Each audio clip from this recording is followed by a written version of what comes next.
Hello dear learners, welcome back to our channel Learner's Diary. So I hope you all are doing well. In this video we are going to start with the new question of merger and acquisition. Hope you have watched the earlier videos, and if you haven't watched the earlier videos, kindly click on the I button, or you can also get videos from the description link. So kindly watch these videos as well, so it will help you a lot while to understand these questions.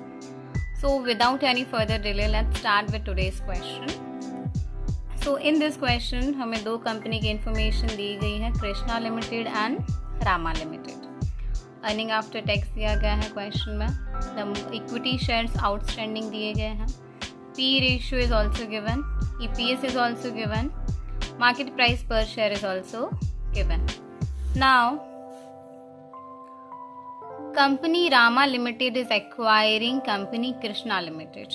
Okay, so company Rama Limited जो है Krishna limited को acquire करना चाहते हैं. तो सबसे पहले यहाँ पे लिख देते हैं कौन सी कंपनी एक्वायरर है एंड कौन सी company target. So acquirer is Rama limited and target is Krishna limited.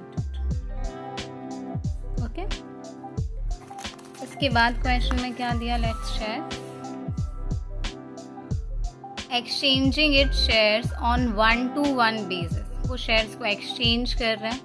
Shares exchange हो रहे, दैट मीन्स आपको क्वेश्चन में एक्सचेंज रेशियो डायरेक्टली दिया गया. क्या लिखा है, 1-to-1 बेसिस. एक शेयर्स के बदले में दूसरा शेयर प्रोवाइड करे. तो एक्सचेंज रेशियो में क्वेश्चन में क्या दिया गया है, here exchange ratio is equals to 1. उसके बाद the exchange ratio is based on market price of shares of two companies required. जो हमें exchange ratio दिया गया that is based on market price. अब क्वेश्चन में अगला क्या पूछा गया है.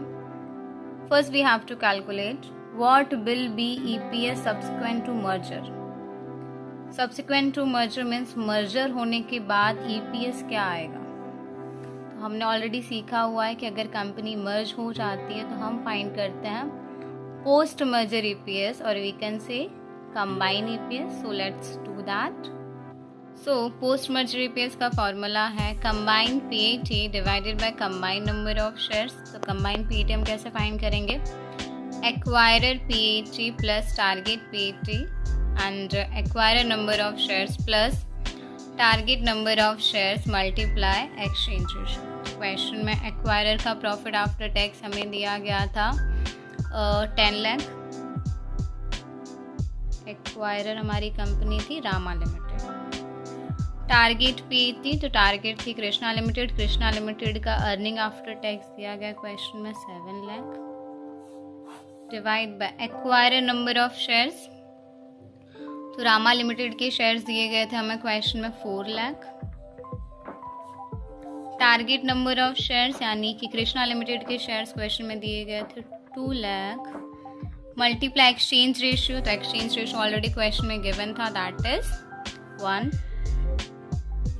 तो प्लस कर देता है 17 lakh divided by 4 lakh. 2 lakh multiply 1 that will be 2 lakh only. So 17 lakh divided by 6 lakh you will get rupees 2.83. Merger होने के बाद पोस्ट मर्जर ईपीएस हमारा कितना आ रहा है, 2.83. It was first question. Now let's go with the second question. What is the change in EPS for the shareholders of companies Rama Limited and Krishna Limited? Question में हमें पूछा गया change in EPS कितना आ रहा है. Rama limited और Krishna limited को EPS को हमें चेंज इन फाइंड करना, that means we have to compare पहले का ईपीएस ज़्यादा था या कम था, या फिर अभी क्या चेंजेस आया है. Okay, so first will make a table.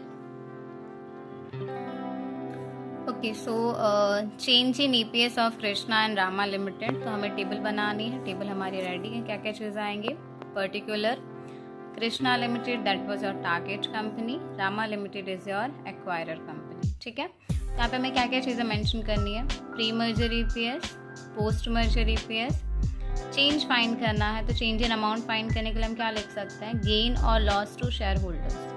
EPS change होने से उनको प्रॉफिट हो रहा है कि लॉस हो रहा है, वो in terms of rupees.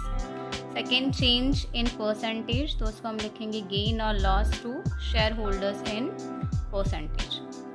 Pre merger EPS हमें क्वेश्चन में गिवन था, देखते हैं कितना दिया गया है। ईपीएस बिफोर मर्जर है, that means it is your pre merger EPS. तो कृष्णा लिमिटेड का है 3.5, रामा लिमिटेड का दिया गया है 2.5, लिख लेता 3.5 2.5। Now post merger EPS, post merger EPS means merger होने के बाद ईपीएस। पोस्ट मर्जर ईपीएस हमने फाइंड आउट किया, कितना आया है 2.83। Okay, so post merger EPS मतलब होता है दोनों कंपनी अब कंबाइन हो चुकी है, मर्जर हो चुका है, उसके बाद आपने ईपीएस फाइंड किया। तो दोनों कंपनी कंबाइन हो चुकी है, तो जो ईपीएस आया है दोनों कंपनीज के लिए सेम होगा। कृष्णा लिमिटेड के लिए भी हम यहाँ पे लिखेंगे 2.83, रामा लिमिटेड के लिए भी लिखेंगे 2.83। Okay, now we have to calculate change. तो हमेशा जब भी क्वेश्चन में दिया हो आपको माइनस करना है, पोस्ट माइनस प्री, ठीक है। अभी की जो अमाउंट है उसमें से पहले का अमाउंट हमेशा माइनस करेंगे। So simply post minus pre. Krishna limited के लिए कैलकुलेट करते हैं, कितना दिया है 2.83 माइनस 3.5, क्या वैल्यू आ रही है -0.67। यहाँ पे लिख देते हैं पहले 0.67, माइनस में है इसलिए हम लिखेंगे उसको ब्रैकेट में। नाउ रामा लिमिटेड के लिए कैलकुलेट करते हैं 2.83 minus 2.5, it is an positive, that is 0.33। अब उसका चेंज भी फाइंड आउट कर लेते हैं। तो चेंज फाइंड करने के लिए क्या करना पड़ेगा, आपका जो चेंज इन अमाउंट आया that is 0.67 divided by your actual EPS that was 3.5 over here. So 3.5, 0.67 divided by 3.5, you will get 0.19. So we are finding percentage, so we will multiply with 100. You will get 19.14%. Okay. Then second we have to calculate for Rama Limited. तो Rama Limited का change in amount आया है that is 0.33. Pre merger EPS is 2.5. Divide कर देता 0.33 divided by 2.5. It is 0.132. Okay. Now let's understand what it means. So Krishna limited का जब हमने change in amount find किया, पोस्ट माइनस प्री किया, तो हमारा अमाउंट जो है नेगेटिव आ रहा था। पहले उनका ईपीएस कितना था 3.5 रुपीज़ था, अब कम होके कितना हो गया है 2.83, ठीक है। So it means it is a loss for a company कि उनका ईपीएस की वैल्यू कम हो चुकी है, इसलिए उसको हमने ब्रैकेट में लिखा है। अब हमारा चेंज इन अमाउंट अगर नेगेटिव आया तो ऑब्वियस सी बात है परसेंटेज भी नेगेटिव आएगा। एंड रामा लिमिटेड के लिए उनका पहले प्री मर्जर ईपीएस कितना था 2.5, पोस्ट मर्जर ईपीएस कितना हो चुका है 2.83, कितना इंक्रीज हुआ है 0.33। इट मीन्स मर्जर जो है उनके लिए बेनिफिशियल है, उनको गेन हो रहा है। अब आपके चेंज इन अमाउंट पॉजिटिव है तो at the same time change in percentage भी पॉजिटिव होगा। Okay, now third question is determine market value of post merger firm when P ratio is 14। अगर क्वेश्चन P रेशियो में 14 दिया है तो post merger की वैल्यू क्या होगी। ओके, इट्स मार्केट वैल्यू हमें पूछेगी, तो simply we have to calculate market value for post merger firm. So will write down the formula first. Okay, so post merger market value when P ratio is 14, तो उसके लिए हमने formula लिखा है P ratio is equals to MPS market price per share divide by EPS earning per share. तो question में P ratio में दिया गया 14, लिख देते हैं MPS हम फाइंड कर रहे हैं, EPS earning per share. Earning per share हमारे पास क्वेश्चन में 2 अर्निंग पर शेयर दिए गए हैं, एक हमें प्री मर्जर हमने कैलकुलेट किया एंड सेकेंड हमें क्वेश्चन में दिया गया है पोस्ट मर्जर EPS। ओके, सो यहाँ पर हम पोस्ट मर्जर फर्म की बात कर रहे हैं, तो ऑब्वियस ही बात है जो हम EPS कंसिडर करेंगे that is also for post merger EPS। तो पोस्ट मर्जर EPS हमने कैलकुलेट किया था, दैट वॉज ₹2.83। यहाँ पे लिख देते हैं 2.83। अब cross multiplication, so MPS is equals to 14 multiply 2.83, so you will get 39.62 rupees। So after merger company के मार्केट शेयर्स की प्राइस क्या होगी? ₹39.62। ओके,